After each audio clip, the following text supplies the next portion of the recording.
Nós estamos num domingo festivo, mês de aniversário da Igreja Manaim. Hoje é dia do pastor, glória a Deus. Senhor nos dê graça sempre. E também nós temos hoje uma celebração especial. Vocês viram que a decoração está diferente, né? Nós vamos celebrar, oficializar a união matrimonial do Anderson e da Kathleen. Eles se casaram ontem no civil e hoje nós vamos consagrar essa união na presença de Deus. E justamente por isso, né, eu escolhi um tema para a gente compartilhar, não só com eles, mas com toda a igreja, que está em 1 Coríntios capítulo 13. O tema da nossa mensagem essa noite é a essência do amor. Então abra comigo a sua Bíblia, 1 Coríntios capítulo 13.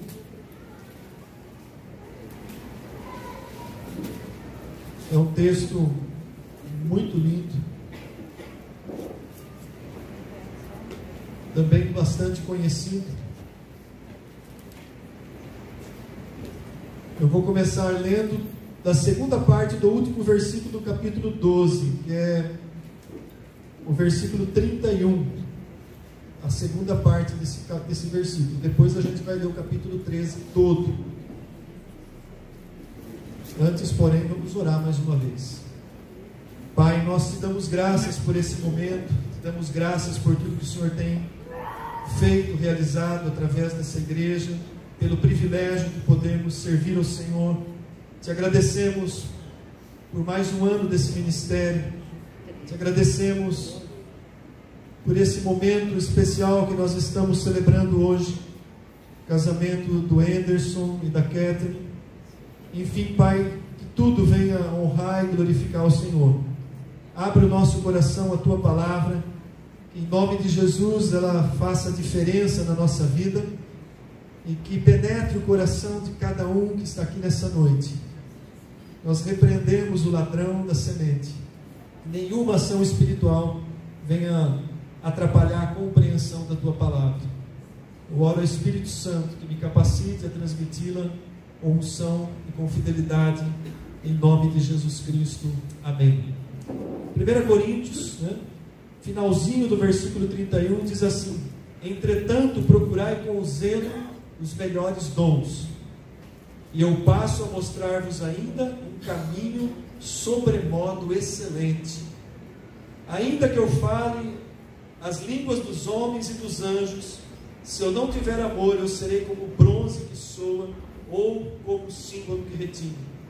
Ainda que eu tenha o dom de profetizar e conheça todos os mistérios e toda a ciência, ainda que eu tenha tamanha fé a ponto de transportar montes, se eu não tiver amor, nada serei.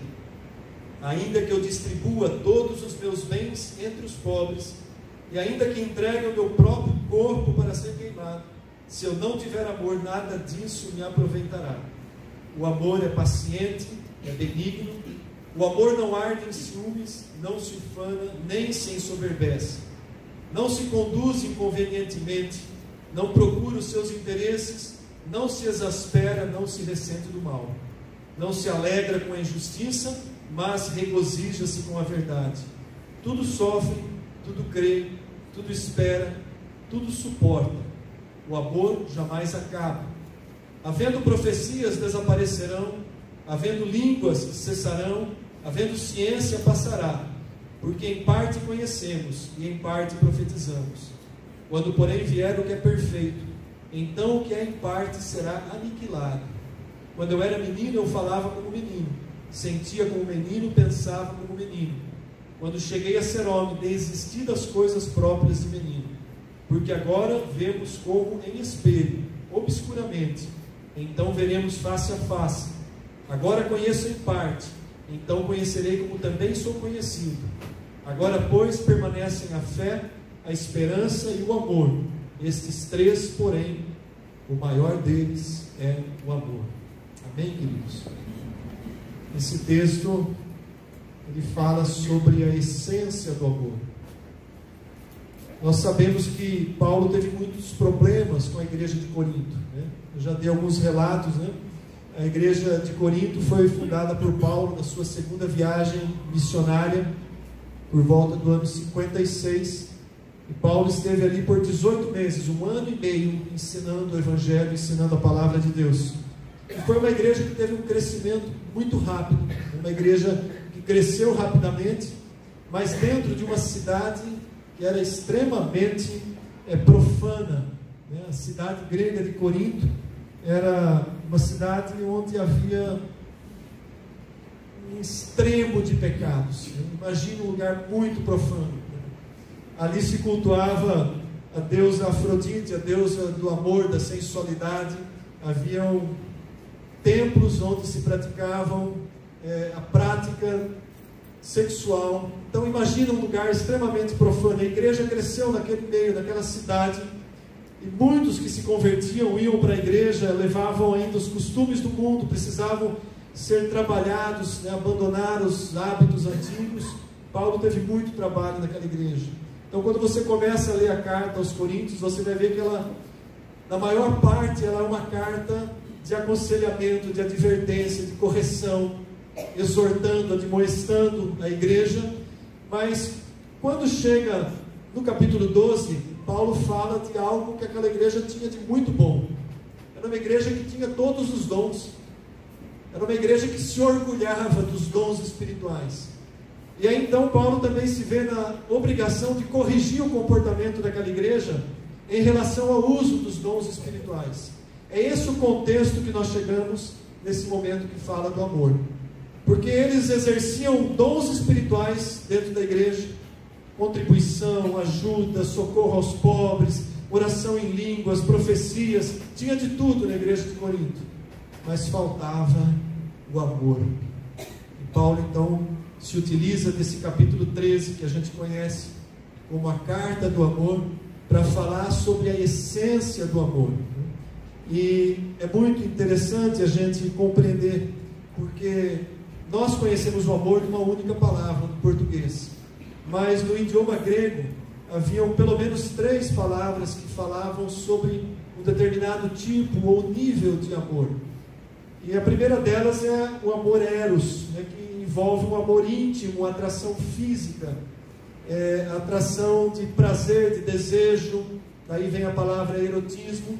Então isso, dentro do contexto cultural e principalmente do contexto grego, se usava muito essa expressão, principalmente numa cidade como era Corinto, né?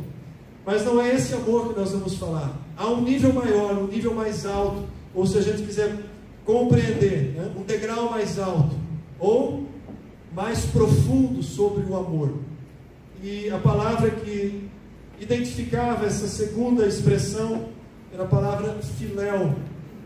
E filéu era um amor que envolvia mais um companheirismo, uma amizade, um amor de pessoas que conviviam juntas, que tinham um relacionamento, uma certa intimidade, né? Que havia uma compreensão, né, de auxílio mútuo, aquele amor que nós temos muitas vezes por pessoas próximas. Mas esse ainda não era o amor ideal para os cristãos. Não era esse o amor que deveria haver dentro da comunidade cristã, entre os cristãos. Havia ainda um nível mais alto, mais completo. E Paulo chama assim: eu passo a mostrar-vos agora um caminho sobremodo excelente. Ele queria falar de um amor ainda mais alto, mais profundo no relacionamento. E aí a palavra usada é ágape, que vinha do verbo grego agapau, e ele significava um amor sacrificial. E aí nós podemos entender a respeito desse amor, que é o amor que Deus derramou sobre a nossa vida, a ponto de enviar o seu Filho para que morresse por nós, para que os nossos pecados, as nossas culpas fossem pagas através de um ato sacrificial. Mas esse amor ágape deveria ser desenvolvido entre os cristãos, no relacionamento, tal qual a própria palavra e o mandamento do Senhor diz, né? Devemos amá-lo acima de todas as coisas, de toda a nossa força, de todo o nosso entendimento, amar a Deus sobre tudo e ao nosso próximo como a nós mesmos. Então esse amor ágape, ele aparece muito no relacionamento, no amor que os pais têm pelos filhos. Talvez a gente dissesse assim: se fosse necessário, eu daria minha vida pelo meu filho. Não há esse sentimento, né? Quem tem um filho ainda criança, às vezes está num hospital, no tratamento, a gente daria tudo para estar no lugar do filho. Esse sentimento mais profundo, né? Esse sentimento de entrega, né? Esse sentimento que move o nosso coração em favor ao outro, esse sentimento que une um homem e uma mulher para constituir uma família. Vai guardando. Embora eu possa me dirigir ao Anderson e à Kathleen, nós precisamos ter a compreensão desse amor, irmãos. É esse o amor que o nosso Deus quer que nós desenvolvamos entre nós, entre marido e mulher, entre pais e filhos, entre irmãos na igreja. É o amor ágape, é o amor de entrega, é o amor sacrificial. E tanto que lá em Efésios 5:25, o próprio Paulo diz assim, numa referência ao casamento: maridos, amai a vossa mulher como também Cristo amou a igreja. Ele está falando desse amor ágape. E como foi que Cristo amou a igreja? Dando a sua vida por ela. E é muito fácil, né, uma esposa se tornar submissa ao marido quando ela recebe o amor dessa forma, né? A submissão não é se colocar abaixo, mas é se colocar debaixo da proteção, da cobertura de um marido que se coloca como um sacerdote do lar, um intercessor sobre a família, aquele que é o braço que acolhe, que protege, né? Então, dentro do contexto bíblico, a palavra submissão, ela tem um sentido muito bonito e muito protetor para a mulher. Então, é nesse sentido que Paulo começa a falar sobre o que é o amor. Quando ele diz: eu vou mostrar então um caminho sobremodo excelente, é mais alto do que os dons espirituais. Porque exercer dons espirituais sem o amor não tem valor, não tem fundamento na presença de Deus. E é por isso que ele começa a mostrar então esse caminho superior. Por isso ele diz ali no versículo 1, que nós lemos, né? Ainda que eu fale em línguas, a igreja de Corinto se orgulhava, porque muitos falavam em línguas espirituais. Ele fala: ainda que eu fale em línguas, dos homens e dos anjos, se eu não tiver amor, eu serei como bronze que soa ou símbolo que retine. Ou seja, um instrumento que não está dando nenhuma nota musical, que não forma nenhum som. Imagina uma peça de bronze, você bate com o martelo nela, ela faz aquele barulho, um gongo que faz aquele barulho, não sai música nenhuma. Sem o amor é isso.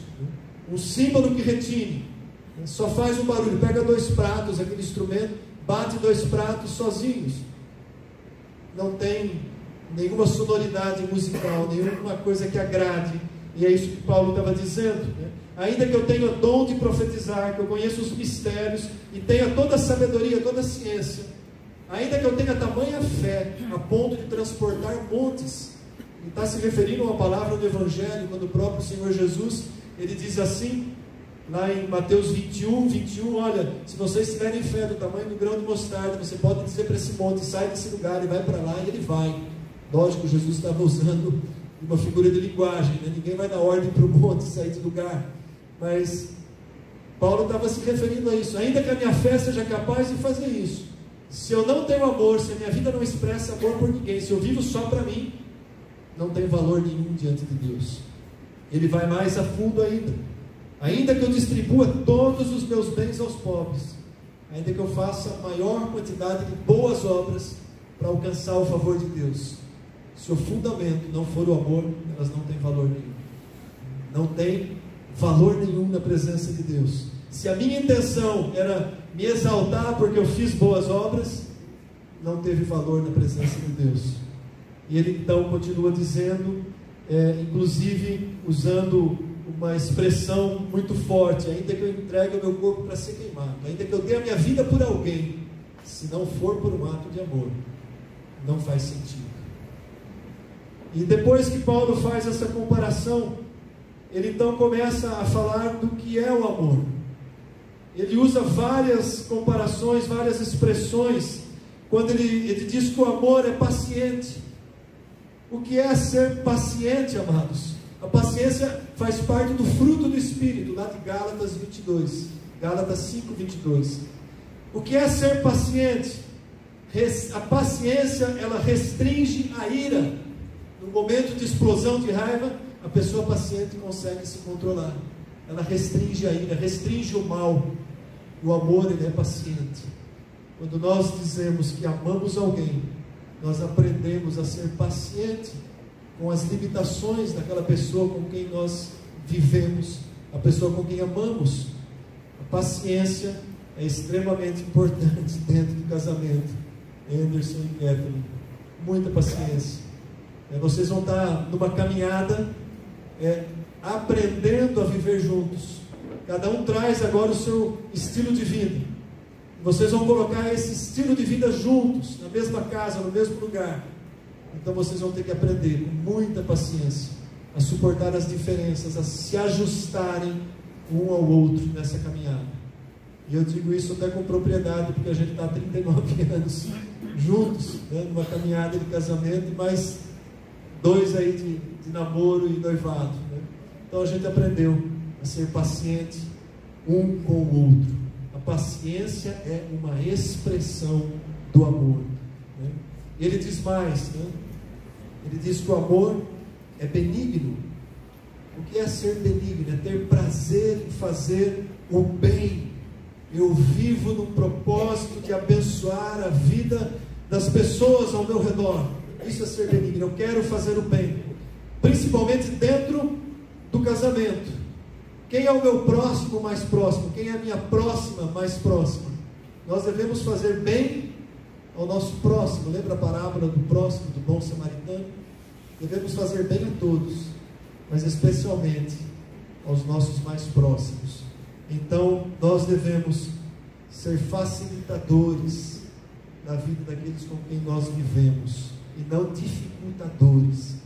Há uma diferença muito grande em ser facilitador e em ser dificultador, complicador das coisas. O amor, ele é benigno. O amor é paciente. O amor não arde em ciúme. O amor não arde em ciúmes. Ou seja, o amor não é possessivo. O amor não é competitivo. Eu não estou competindo com a minha esposa. Eu me alegro com o crescimento dela. O amor não é competitivo. Então ele não arde em ciúmes, porque há plena confiança no relacionamento. Plena confiança. Não precisa de ciúmes. O ciúmes é uma expressão de insegurança. Então, se há um relacionamento de amor, não há o porquê do haver de ciúmes, o medo de perder. Entende, amados? Paulo diz que o amor não arde em ciúmes. Ele não se ufana, ele não é ostentoso, ele é discreto. Ufanar é ter discrição. Você não precisa ficar colocando nas redes sociais cada vez que você dá um abraço na sua esposa, ou que você junta a família. Tem gente que fica postando tudo, se expondo, colocando, ostentando. Isso atrapalha o relacionamento, atrapalha o verdadeiro sentimento dentro da família. Nós não precisamos disso. Podemos dar testemunho, sim, mas não ostentar, não ficar colocando, principalmente hoje em dia em redes sociais, né, mostrando tudo. O amor não se ensoberbece. Tudo isso está ainda no versículo 4. O que é ensoberbecer? Ele não trata com arrogância, ou seja, ele não se sente superior ao outro. Pelo contrário, nós devemos nos sentir inferiores, não superior. Não se colocar acima. Eu sei tudo, ela não sabe nada, ou vice-versa. Entende, amados? O sentimento, não que você seja inferior nem superior, há uma igualdade, mas o sentimento que deve haver é a primazia. A quem eu entrego o primeiro lugar? A quem eu vou dar a primeira fatia do bolo no dia do aniversário? Parece brincadeira, né? Mas a primeira fatia do bolo você dá para quem? Ah, vou dar para o filho. Não. Se for o meu aniversário, eu vou dar para minha esposa. Ela é mais importante do que meus filhos. E assim deve ser. Porque nós criamos os filhos para que eles tenham a família deles. Estaremos sempre prontos para auxiliar no que for preciso. Mas não vamos nos intrometer. Depois que eles formaram a família deles, eles têm que aprender a viver. Quando precisa, os pais estão ali, prontidão. Mas a gente não vai ficar se envolvendo, a não ser que a gente seja chamado, ou numa situação de emergência que precise. Então, sabedoria, isso também é expressão de amor. Quarta-feira retrasada, o presbítero Paulo falou sobre a águia, né? Eu achei interessante trazer aquela lembrança, porque a águia cria os seus filhotes num ninho bem alto, um lugar praticamente inacessível, e ela forra o ninho primeiro com galhos, com espinhos, galhos que machucam, depois ela vai fazendo galhos menores, até que por fim ela coloca a pena e o ninho fica bem confortável para os filhotes. Mas chega um momento que os filhotes têm que aprender a voar. E o que a águia começa a fazer? Ela vai tirando as penas, tirando o que traz conforto, até que vai chegar um momento em que ela tira os primeiros gravetos e vai sobrar aqueles que machucam, e aí o filhote tem que voar. Se ele sai voando e cai, ela vai socorrer e pega. Mas ele tem que aprender a voar. É assim que nós precisamos fazer com os nossos filhos. Eles têm que aprender a voar, né? Embora a gente está sempre ali. O amor não se conduz inconvenientemente. Ele não procura os seus próprios interesses. Se eu estou pensando que o casamento é para que eu seja completamente satisfeito nos meus interesses, começou com um pensamento errado. Eu preciso viver para satisfazer a pessoa com que eu escolhi viver comigo, e ela a mesma coisa, o sentimento de um servir ao outro. Mas notem que Paulo não estava falando isso somente sobre o relacionamento familiar. Paulo estava falando isso para uma igreja. Então esse sentimento que hoje a gente está focando mais dentro do casamento pela ocasião, ele era um sentimento que deveria haver entre nós, irmãos da fé. Comprometimento, ajuda. Se eu sei que alguém está precisando, eu me ofereço para ajudar, para socorrer, para estar junto, para caminhar junto. Olha como é profundo aquilo que Paulo estava colocando. Não é só no contexto familiar, mas era no contexto de igreja, amados, né? Ele vai dizendo, olha, o amor não se alegra com injustiça. O amor regozija-se com a verdade. Ele não se alegra com a injustiça, ele regozija-se com a verdade. O amor não se ressente do mal. Não há uma lista que você fica marcando tudo que fez mal, para depois daí um tempo você juntar tudo aquilo e jogar em cima da outra pessoa. Aliás, hoje o presbítero Ivan citou algo semelhante na aula sobre o perdão, né? As pessoas vão acumulando, fazendo uma listinha, ó, fez mal, pisou na bola aqui, fez outro mal, vai fazendo uma lista de maldades, e depois aproveita uma oportunidade para despejar tudo em cima. O amor, ele não se ressente do mal. O amor perdoa. O amor não forma uma lista cometidas contra ele. Ele apaga os ressentimentos. Tudo isso faz parte do que é verdadeiramente o amor, a essência do amor. É isso que Paulo estava dizendo. É o que é a essência do amor. E chega no versículo 7, ele fala 4 coisas sobre o amor. E a primeira ele diz: o amor tudo sofre. Nós sabemos que a nossa vida não é um mar de rosas, não é sombra e água fresca. Ainda que a gente passe por períodos bons, glória a Deus, mas virão tempos difíceis, virão dias maus. Passaremos talvez por situações que nos causam sofrimento, mas o amor está ali, mantendo juntos, fortalecendo. Então ele suporta quando vem o sofrimento. O amor tudo crê, o amor se mantém em cima da verdade, o amor tudo espera, ele sabe aguardar o tempo. Uma das coisas mais difíceis para nós é esperar o tempo, né? É ter paciência quando as coisas não acontecem na hora que nós queremos. Isso dá muita briga de casal, viu? Tem que aprender a esperar o tempo de Deus, né? Mas o sentimento de amor, quando ele está enraizado no nosso coração, nós aprendemos a esperar o tempo. Aprendemos a esperar o tempo dos filhos crescerem, engatinharem, andarem. Aprendemos a esperar o tempo deles se tornarem adolescentes, ou tempo difícil, né? Mas a gente aprende a esperar o tempo deles serem adultos. A nossa vida é feita de muitas esperas, e nós precisamos aprender, porque isso também é uma expressão do amor. faz parte daquilo que Paulo estava falando a respeito do amor.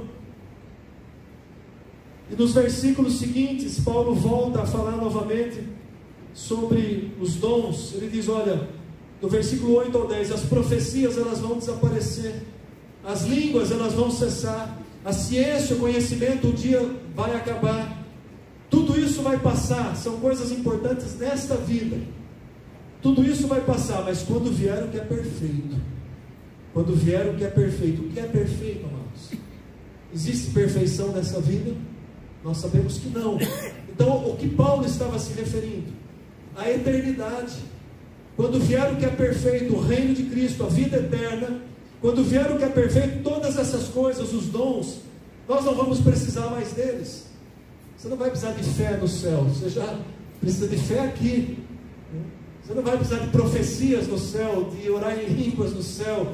Nós não vamos precisar de ciência no céu, porque nós vamos ter a plenitude da capacidade intelectual.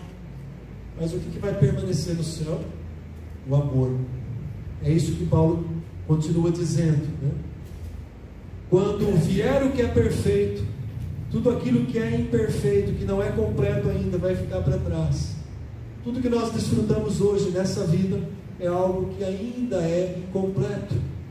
Paulo usa aqui uma referência, ele diz assim no versículo 12: hoje nós vemos como em espelho. Não é esse espelho que nós temos na nossa casa hoje, esse espelho perfeito que a gente vê o reflexo tal qual ele é. Na época de Paulo não existia esse tipo de espelho. Como que era o espelho na época de Paulo? Normalmente era uma peça de metal, normalmente de bronze, muito polida, onde as pessoas que tinham aquilo que se colocavam diante. Então elas tinham uma imagem obscura, distorcida da própria imagem. Então ele diz, olha, o que nós vivemos hoje, nós vemos como um espelho obscuramente, nós não temos uma visão completa, mas quando vier o que é perfeito, nós veremos então face a face. Nós cantamos aí essa última canção, né? Que maravilhoso deve ser encontrar com Jesus e vê-lo face a face. Nós, na glória, na presença eterna de Deus. Esse é o nosso objetivo, amados. O nosso destino eterno, foi para isso que Jesus veio, morreu na cruz, pagou os nossos pecados, para que nós fôssemos reconciliados com Deus e pudéssemos desfrutar disso que é a eternidade. Um lugar onde o amor é pleno, onde tudo se completa, onde todas as coisas dessa vida ficaram para trás. João viu isso, o apóstolo João viu. Ele diz ali em Apocalipse, capítulo 21, olha que expressão tremenda daquilo que João viu.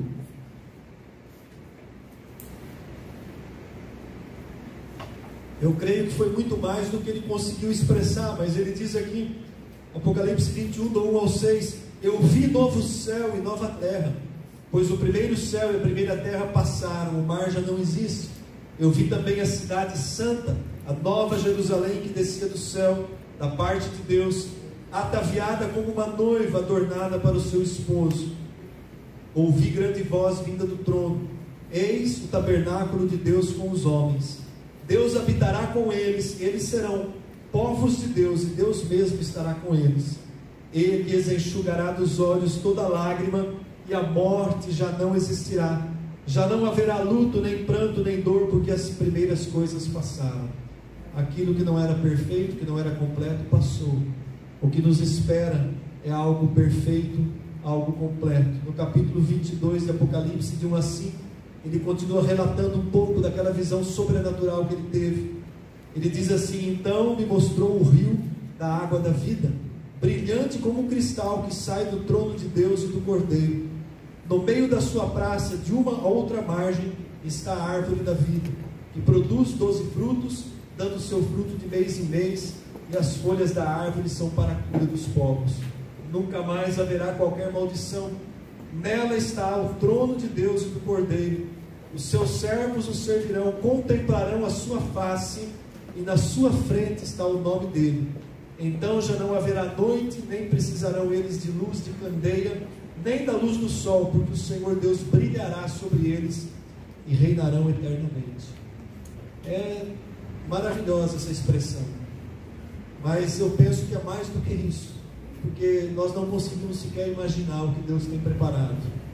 Então, dentro desse capítulo que fala sobre o amor, o apóstolo Paulo, ele termina o texto dizendo sobre uma mudança de fase. Ele diz aqui no versículo 11: quando eu era menino, eu falava como menino, eu pensava como menino, eu agia como menino, mas agora que eu me tornei homem, eu desisti das coisas próprias de menino. Isso aqui, amados, é o crescimento, é a maturidade. A maturidade espiritual, o nosso desenvolvimento. Quando Paulo usa a expressão desenvolvei a vossa salvação com temor e tremor, é o nosso desenvolvimento, é a mudança de fase, né? Mudança chegou na fase final agora. É essa expressão que a gente pode entender de uma forma melhor. As coisas de menino não servem mais, elas ficaram para trás. Eu acho muito bacana uma expressão que eu vi há um tempo atrás, que diz assim: um dia você saiu para brincar com seus amigos de infância e nem se tocou que aquele foi o último dia. Você saiu um dia para jogar bola com os meninos, né? A gente brincava toda a tarde, eu não consigo me lembrar quando foi a última vez, né? Passou, as coisas de infância ficaram para trás. Nós não podemos mais agir como crianças. Eu lembro do Anderson correndo no meio dos bancos da igreja, dando trabalho para os diáconos. Passou, Anderson. Aquele sapato não serve mais no pé, né? Catherine não serve mais no pé. As coisas da infância passaram, é uma nova fase de vida, é um novo tempo. E para nós também, nós não podemos viver no passado da nossa vida. Nós vivemos um novo tempo. Nós somos novas criaturas em Cristo. Nós somos chamados para viver em novidade de vida. Então esse é o grande chamado, né? Desistir das coisas do passado. E o último versículo que ele fecha esse momento poético de Paulo, né?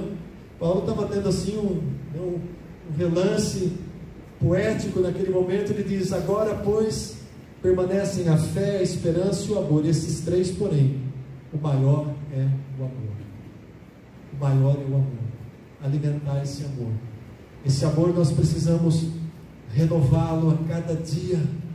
Um dos grandes sinais da proximidade da volta de Jesus Cristo é o esfriamento do amor entre os cristãos.